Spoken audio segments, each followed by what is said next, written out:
Yo, what's going on, guys? It's me, the Cats, and welcome back to another episode of the BTS series for Easy Minds. Now, to get started, let's take a look at our to-do list. There are a few things that we have on our agenda, and I thought I'd get started by having a look at some of your comments from the previous few videos. So one of the comments I got was from Miles Plays, who wanted to know how I make leaderboards. And so the way I do this is with a plugin called AJ Leaderboards. Now, this plugin is really powerful, and I really like the way it works. Now, of course, you can probably do something like this with script as well, but I'm a plugin guy, and if there's a plugin that does what I need it to do, then I'm just going to use the plugin until it becomes a problem. So AJ Leaderboards is the plugin to get. It's free, so I recommend downloading this. And then along with this as well, you want to use a hologram plugin. This one recommends using decent holograms. However, I personally prefer doing fancy holograms, but it doesn't really matter which one you choose. It's really just a preference. So the way AJ Leaderboards works is we can build a leaderboard off of any placeholder in the game. Now, in order to have placeholders, it is good to have placeholder API. That's a plugin. I'd recommend downloading it. But let's say, for example, we want to create a new leaderboard. And let's say that leaderboard is the amount of time a player has been sneaking for. Now, I know for a fact that we do not have a leaderboard for this, so this is a good example. So if you want to use placeholder statistics, all you need to do is type this command in game, puppy eCloud download statistic. I probably already have this activated, obviously, so I can do this. It will download, and then all you need to do is type /puppy reload, and then you'll be able to run any statistic in game. So for example, if we want to see exactly how long we have been sneaking in game, we can pass this through ourselves. So the way this one works is we go puppy pass the cats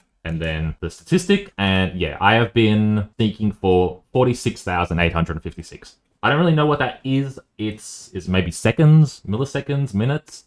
I'm not sure. I think seconds is probably what it is, but yeah, it's not really clear. But yeah, we have been sneaking for 46,856. All right, how about this one? I've opened a chest 138 times. And just to test, if we go to our flat world and open this chest, and then we rerun the command, 139. And again, 140. So what we need to do now is we need to add this to our AJ leaderboard. And the way we do that is simply just by typing /AJLB leaderboard add, and then the statistic. And now this board has been created. So what I can do now is I can go AJLB list, and this is a list of all my boards. And so now what we're going to do is we're going to create a hologram. So for this one, we're going to use fancy holograms. And the way we're going to do this is we're going to go hologram, create text, and then we'll pick the name. So in this case, we'll just do LB drop. So you can see here, we can like make it whatever we want.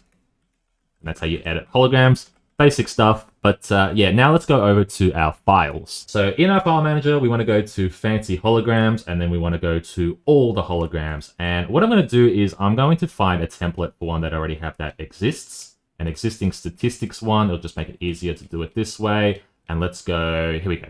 This is statistics deaths. So I'll just go ahead, copy all this text, and then we'll go over to our new one. So in here, this is our current line. I'll just go ahead and replace it. And then this is our leaderboard here. So what we're really doing here is we're using AJLB's placeholders. So the way placeholders normally work is you need to put a percentage sign on either side of it. And then for this one, it's AJLB underscore LB underscore, and then the custom statistic that you've set up, or the current placeholder that you've set up. So in this case, it's statistic deaths, then the position of the leaderboard, and then the length of time, and then the value.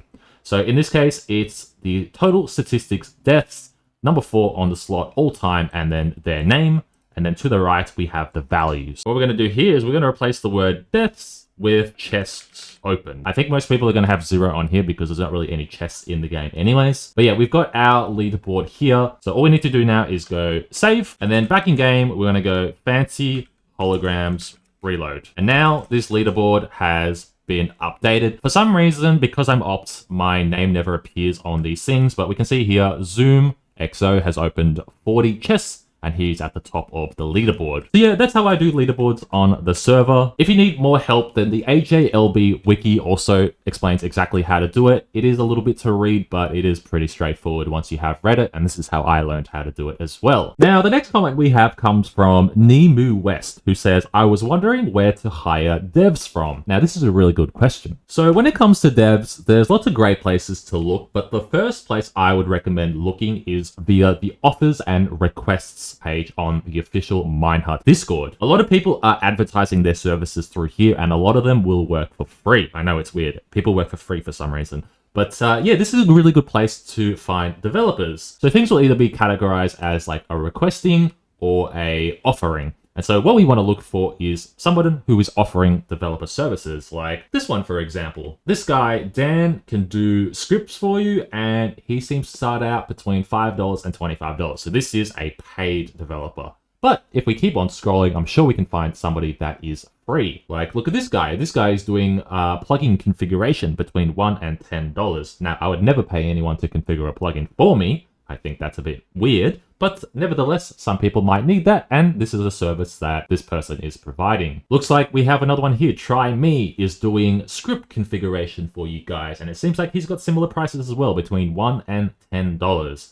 I would argue that these two people are the same, and they are bypassing the rules. I don't know, it's a little bit suspicious. Two different people, similar sort of messages, similar sort of prices. What I would also recommend is if you're a server owner, or if you are looking for or requesting a developer or a builder or whatever it is, go ahead and make your own post on here as well. So the way you do that is just take a look at the pinned messages and then go into the bot commands channel and type /marketplace.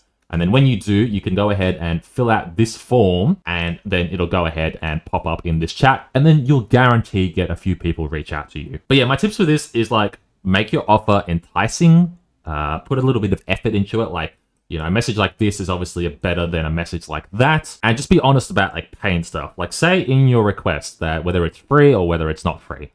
Like I said, a lot of people will work for free, but don't tell them it's going to be paid if it's not going to be paid. And don't feel like you need to pay people because, again, a lot of people work for free on this website. So yeah, this is where I would start off in finding a developer. You can post here, I think, like once every 2 days, once every 24 days, actually. So just do this every single day and you'll find people. And then if this doesn't work for you, let me know, because then I'll have more tips for you as well. So yeah, that is where to find developers from. Hopefully that helped. Let me know down in the comments below. Now, the next comment comes from CDR Coins, who said, please add a shovelable block. And don't worry, mate, I got you. Because I have started working on the new section, which is going to be the jungle section. And so this is where I start off with. We got all of our comp blocks, we got all of our tools, and then we got all of our armor. So all I've been doing so far is just setting up the different blocks, setting up the basic tools. I haven't done any automatic stuff, compressor stuff, anything like that. But yeah, this is what the new section is looking like. So it is jungle. We start off with wood, then we have prismarine, then we have moss. So this brings back the hoe. We then have wool. So this brings back the shears. We then have bamboo. So this is for the axe as well. And then we have concrete powder, or I've just called it green powder in this case. And then this will introduce a shovel to you guys. And then we also have pickaxe. So I've been working through the tools here. So for example, we have our warp stem axe. We've got a moss hoe. We've got some wool shears. We've got a bamboo axe. And then we've got our diamond shovel. But I haven't started working on it yet because I don't even know what level of efficiency it needs, what level of mining fatigue we're going to need.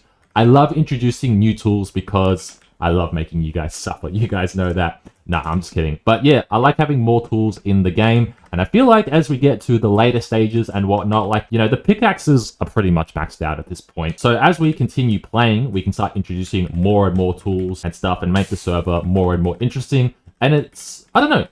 I want to do like a whole world of like concrete powder at some point, or a whole world of wool at some point. But yeah, I don't know. I like having different tools now in the different sections. And so like this one, for example, is like only going to have 1, 2, 3 blocks that you can even use with your pickaxe. And then the other like 5 are like different tools. So yeah, the server is getting more and more interesting as, you know, the spiral is going up and up to the top. I've also done the whole like swords as well. In terms of swords, like I don't even know what to add to them anymore. So I've just been adding strength, and this is like percentage strength. It's like, you know, it's not 39 strength, it's like 39% strength or something. But, you know, the strength goes up and up and up and up. And then we have our jungle sword, which is sharpness 60, 46 strength. Jungle pickaxe, I've done that as well. And then for the armor, I haven't actually done the armor yet because I know that's going to be a nightmare. But even for the armor, I'm probably just going to increase things like strength, health, and protection.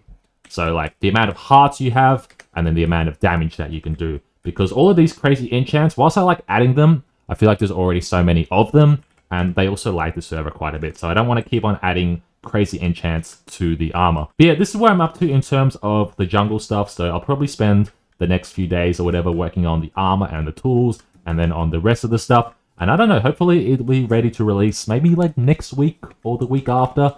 I haven't got a specific deadline on that. But yeah, we are going to be introducing a shovel in this area, so get ready for that, guys. So that's going to be the end of my Q&A for today. If you have enjoyed, go ahead and drop a like. If you guys have any more questions or any like tips or tricks or any more tutorialistic stuff you want me to do in the future, then go ahead and leave a comment and I'll cover it in the next episode. But yeah, with that all said and done, go ahead and drop a like. Subscribe to the channel if you're new around here, and I'll catch you all in the next one. Bye-bye.